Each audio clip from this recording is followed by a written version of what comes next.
Hello, welcome to my channel. आज हम लोग पढ़ने वाले हैं डबल डिस्प्लेसमेंट रिएक्शन, जो क्लास 10th का फर्स्ट चैप्टर है, केमिकल रिएक्शन एंड इक्वेशन। तो उसमें एक टॉपिक है डबल डिस्प्लेसमेंट रिएक्शन। इसको समझेंगे भी और इसके रिलेटेड हम लोग एक्टिविटी भी करेंगे, जिससे आप लोग को और अच्छे से समझ में आएगा कि आखिर डबल डिस्प्लेसमेंट रिएक्शन होता क्या है। पहले हम इसका डेफिनेशन को कवर करेंगे कि डबल डिस्प्लेसमेंट रिएक्शन होता क्या है। तो डबल डिस्प्लेसमेंट रिएक्शन क्या होता है? इसमें ऐसा रिएक्शन होता है जिसमें एक्सचेंज ऑफ आयंस होता है। आयंस का एक्सचेंज होकर के दो नया नया कंपाउंड बनता है। फिर से सुनेंगे, डबल डिस्प्लेसमेंट रिएक्शन क्या होता है? ये ऐसा रिएक्शन होता है जिसमें एक्सचेंज ऑफ आयंस होते हैं और दो नया नया क्या बनता है? कंपाउंड भी बनता है। इसको समझेंगे एक एग्जांपल से तो ज्यादा क्लियर पता चलेगा। जैसे मेरे पास दो कंपाउंड है, एक है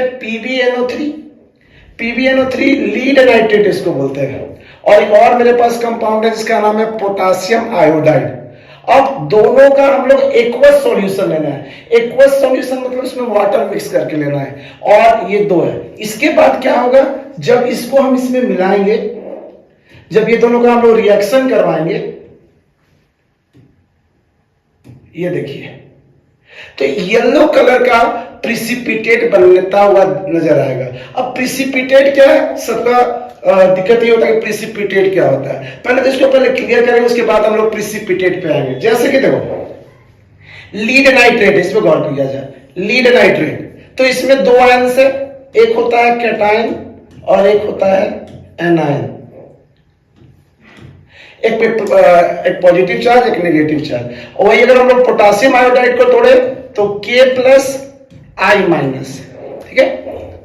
इसका कैटायन इसके एनायन के साथ जाएगा और इसका एनायन इसके कैटायंस के साथ जाएगा। एक्सचेंज ऑफ आयंस का मतलब यही होता है। एक्सचेंज ऑफ आयंस का मतलब होता है कि पहला कंपाउंड का कैटायन दूसरे के एनायन से और दूसरा का कैटायन पहले वाले के एनायन से एक्सचेंज करेगा और दो नया नया कंपाउंड बनाएगा। जैसा कि हम लोग यहाँ रिएक्शन लिखे भी है, देखो PbNO3, तो इसमें हो गया Pb पे पॉजिटिव चार्ज और NO3, मतलब यहां देखिए ये आयंस है, और ये पोटासियम आयोडाइड का अगर लिखेंगे तो K+I-। तो एक्सचेंज ऑफ जब आयंस हो टेक प्लेस, तो ये चला जाएगा इसके साथ, तो क्या बना लेगा? PbI2, है ना। और K चला जाएगा NO3 के साथ, तो हो जाएगा KNO3। मतलब आयंस का एक्सचेंज हो रहा है, और एक्सचेंज होने के बाद दो देखिए अलग अलग कंपाउंड भी बन रहा है। दो अलग अलग क्या बन रहा है? कंपाउंड भी बन रहा है। तो डबल डिस्प्लेसमेंट रिएक्शन में क्या होता है कि दो कंपाउंड एक्सचेंज करते हैं, आयंस को एक्सचेंज करते हैं और दो नया नया कंपाउंड। देखिए आयंस का एक्सचेंज हो गया, Pb चला गया I के साथ और K चला गया NO3 के साथ, दोनों के बीच में एक्सचेंज हुआ, और डबल डिस्प्लेसमेंट रिएक्शन इसको ही बोलते हैं। अब समझेंगे हम लोग कि प्रिसिपिटेट क्या होता है। प्रिसिपिटेट जैसे कि PbI2 जो बना वो प्रिसिपिटेट है, PPT, प्रिसिपिटेट। अब इसका मतलब क्या होता है?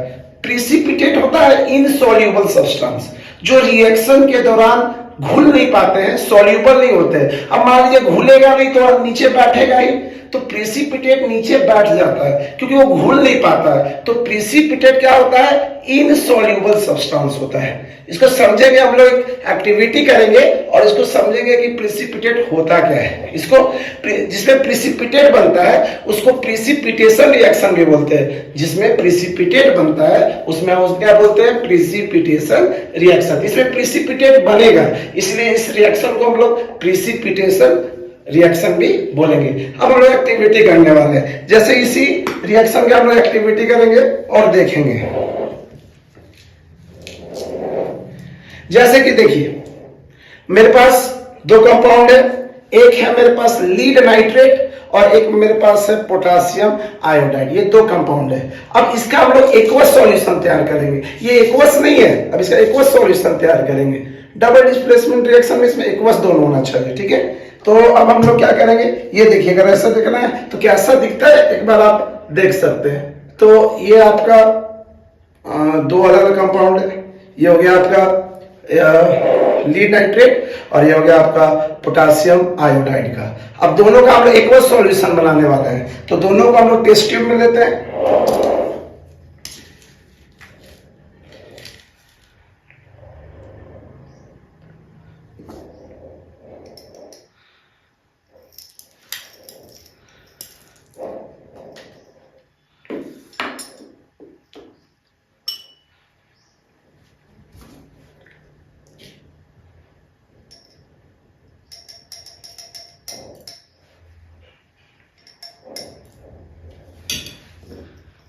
हम लोग दोनों टेस्ट ट्यूब में, एक में हम लोग लीड नाइट्रेट ले लिया, एक में पोटासियम आयोडाइड लिया। अब दोनों में हम वाटर मिक्स करेंगे ताकि ये एक्वस हो जाए। तो हम लोग चलिए पानी इसमें ऐड करते हैं ताकि ये एक्वस हो जाए।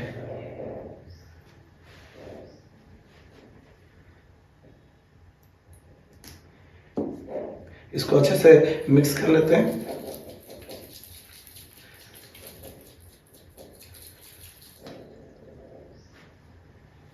ऐसे जो कलरलेस होता है, कोई कलर नहीं होता, ऐसे कलरलेस होता है। अब इसमें ऐड कर लेते हैं।